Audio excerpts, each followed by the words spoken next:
Bismillah. Assalamualaikum warahmatullahi wabarakatuh. Waalaikumsalam warahmatullahi wabarakatuh. Ustadz, saya mau tanya amalan yang baik buat ibu yang sudah meninggal, karena selama ibu hidup di dunia saya belum bisa memberikan kebahagiaan kepadanya. Terima kasih.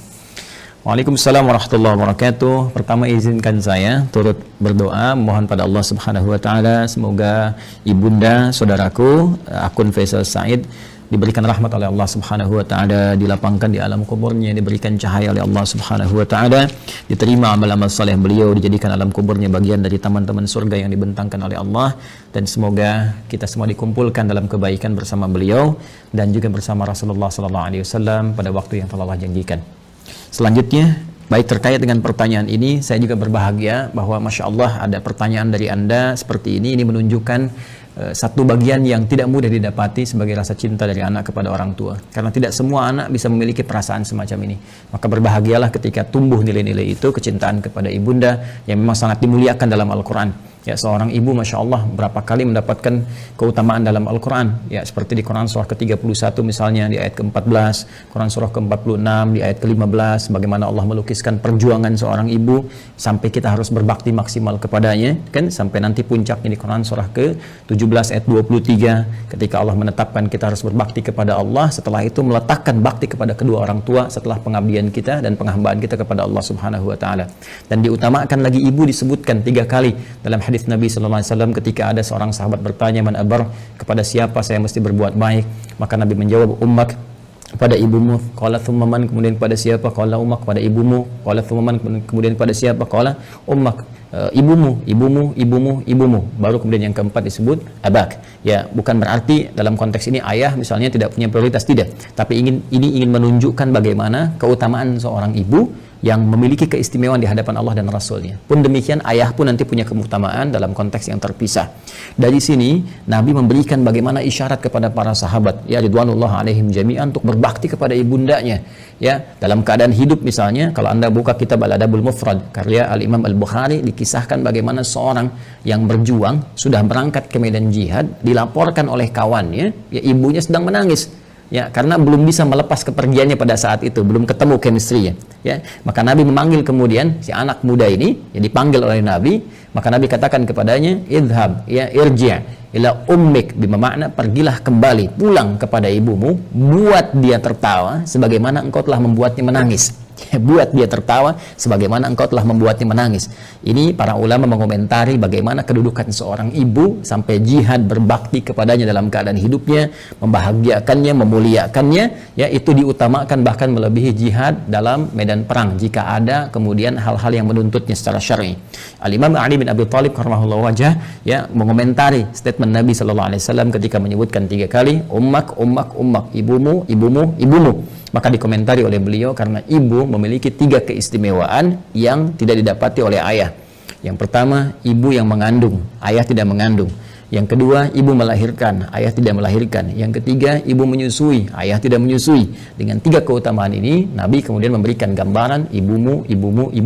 Ada komentar yang lain bahwa ketika orang ini bertanya, maka peluang terbaiknya untuk berbakti ada kepada ibunya. Sehingga Ibnu Abbas radhiyallahu taala anhuma ketika didatangi oleh seseorang di masa beliau menjadi mufti, ya, aku punya persoalan, aku punya maksiat yang cukup tinggi aku kerjakan, bagaimana cara bertobat kepada Allah Subhanahu wa taala? Ibnu Abbas kemudian berkata, apakah engkau masih punya ibu? Ya, kata orang ini, ya aku masih punya ibu.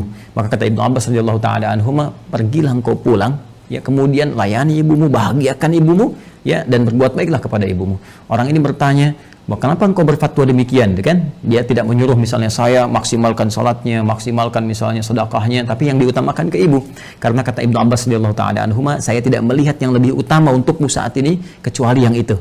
Inilah bagaimana kejeniusan Ibnu Abbas radhiyallahu taala anhuma, karena memang dalam narasi-narasi ayat-ayat Al-Qur'an firman Allah Subhanahu wa taala, kedudukan membahagiakan berbakti kepada ibunda itu langsung ditempatkan oleh Allah Subhanahu wa taala setelah penghambaan kita kepada Allah. Wa qadha rabbuka alla ta'budu illa iyyah wa bil walidaini ihsana. Kepada kedua orang tua kita wajib berbuat baik di tempat setelah penghambaan kepada Allah. Dan di antara kedua orang tua ini, ibu menempati posisi yang sangat tinggi.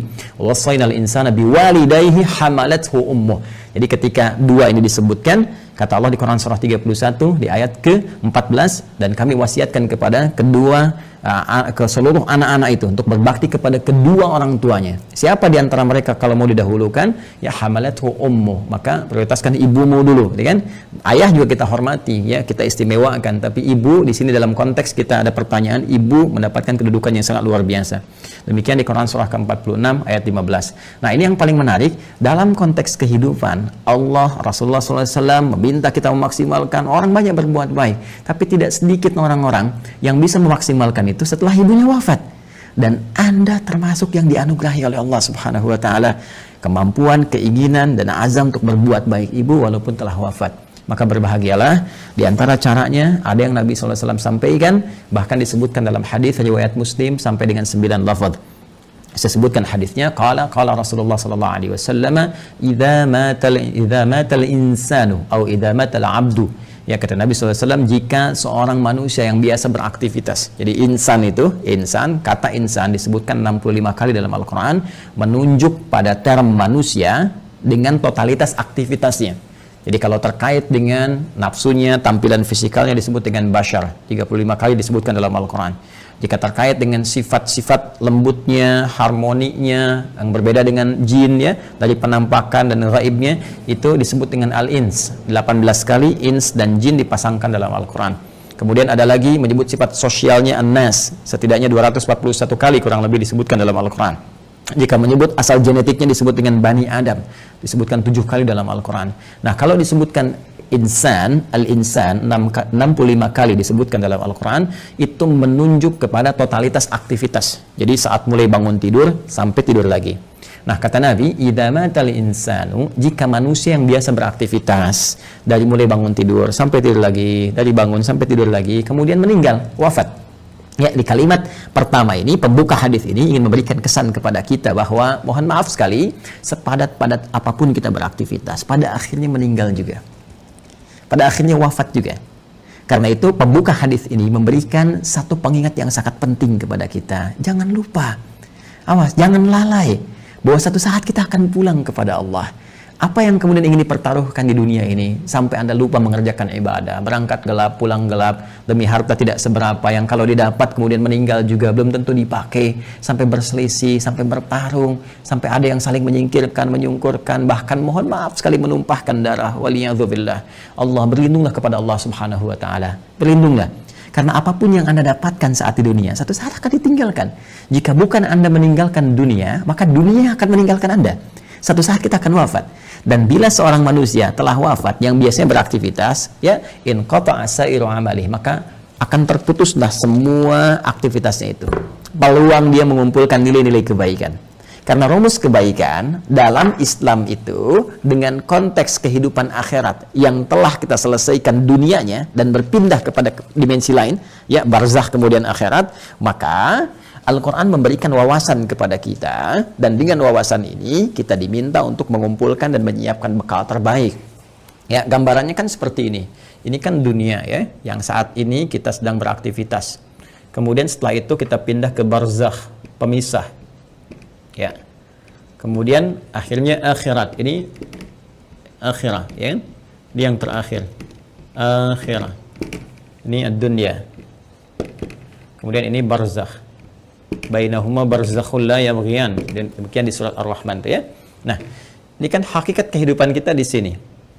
Ini tujuan akhirnya, ya, akhir kehidupan, karena itu disebut dengan akhirat. Sekarang kita ada di sini, ya, tempat beraktivitas sementara. Karena ini sifatnya sementara, maka semua yang ada di sini pun, di sini, ya, sifatnya sementara.